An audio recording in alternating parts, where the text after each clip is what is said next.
This is going to be the first book I'm reviewing that isn't a wrestler biography of such, and it's this.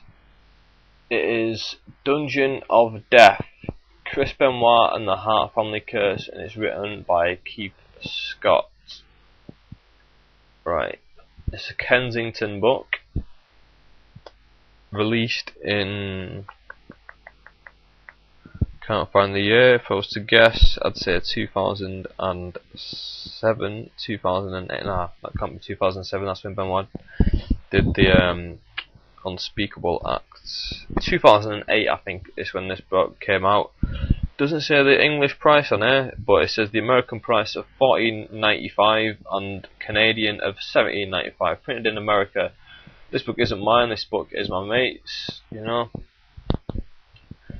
And I've got to say, thank you for lending me this book. This is a really good book. I thank you. I know you will be watching this video as you support me in my videos. Thank you for doing that as well. But still, this book, thank you for lending it me, and I should really give it you back. I've had this for a very long time now. So this will be coming your way very soon, guys. Sorry about that. But yeah, what can I say about this book? It's not as much of an easy read as the other, like the WWE books, but it's still not a difficult read. You know, it's quite simple stuff. Highlights of the book. Oh, it gives you a lot of information I didn't know about a lot of people. You know, it tells you stuff about a lot of stuff about Calgary, the Calgary days of Chris Benoit, the British Bulldogs, the Hart family, all that stuff. You know, it talks about the Von Erichs. It's a book about the tragedies in wrestling, really, and it's quite a morbid obsession that we have. Well, I have anyway, with deceased wrestlers and wanting to know a lot about them once they've perished. You sort of respect them more, and sort of, you know, you don't know what you've got until it's gone, sort of thing. You know, when Chris Benoit died, there was a surge of interest in him. A lot of people started writing this book. So I've not read any, but I'm guessing that this is the best one because this is a really good book. I've not bought any of the others, and I've not tried to read any of them because this one was so good, and I don't really want to go backwards and sort of read another one that isn't as good. But you know, I probably will at some stage end up reading another. But this one is really highlights, like I said. You know, a lot of information that you wouldn't have known. Off the top of my head, I can't remember because, you know, like I said at the start of this video, I've had this book a very long time. I read it very quickly. You know, I was steaming through this one, probably the quickest I ever read a book. Low points. For me, it's a low point that, you know, they jumped on the bandwagon, like, of the whole tragedy, the Chris Benoit tragedy, and like just to sell a book. That's a low point for me. But you know, there's a lot of high points. Like I said, in other things, glossy pictures on the inside, you know, like I said, that's the book in my opinion. That gets people thinking, you know, this is a book of high quality. If it's got money to spend on that, then obviously it's not just black and white rubbish. But obviously this is a picture of the Von Erichs here, you know, reading the story here, reading the story in here really made me empathise with them.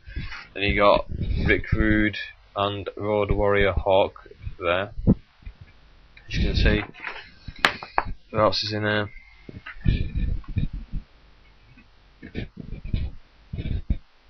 There's Jericho and Benoit at the bottom. Dynamite Kid right there.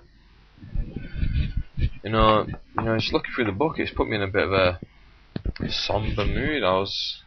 It's a bit of a downer, I suppose. You know, Bret Hart and the Bulldog there. I'm going through all these pictures just so you know who's written about in the book.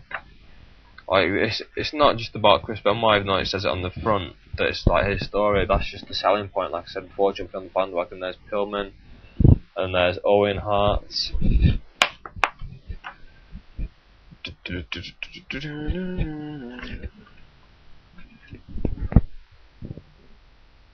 Junkyard Dog, Bad News Brown.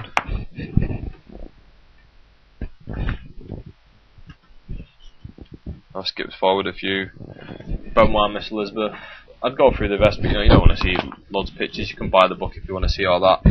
Would I buy this book? If I hadn't already lent it and read it already, and I'd known how good this book was, I would definitely buy it. I've been trying to get hold of more Scott Keith books. I was Keith Scott, but yeah, it's Scott Keith. I'm trying to get hold of more of his books, but I haven't at the moment. So yeah, I've heard that they are good, so I'm hoping to get hold of some more soon.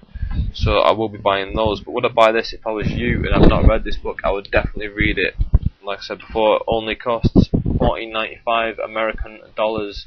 which is about what, 9 quid English, something like that. You could probably get it on eBay for about 5 quid nowadays. People tend to do that. They read the books and sell them off on there. So yeah, give that a go. Rating out of 10.